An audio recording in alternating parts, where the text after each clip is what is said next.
ఇప్పుడే మీరు చెప్పినట్టుగా తీన్మార్ మల్లన్న అలాగే కొంతమంది బీసీ నాయకులు, ముఖ్యంగా తీన్మార్ మల్లన్న బీసీ నాయకుడా కాదా అన్నది పక్కన పెట్టేసి బట్ ఆయన వాదన మీద ఒక వివరణ ఇవ్వాల్సిన పరిస్థితి ఉన్నది. ఓసీలందరూ కలిసి కుట్ర పన్నుతున్నారు బీసీలను తొక్కేయడానికి అలాగే దాడి చేయడానికి అని.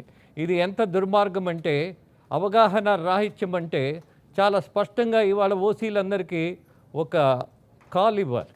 ఓసీలు అనేవాడు ప్రారంభించినటువంటి ఇండస్ట్రీస్ని మొత్తం మూసేయాల్సిన పరిస్థితి వస్తే మూసేయండి.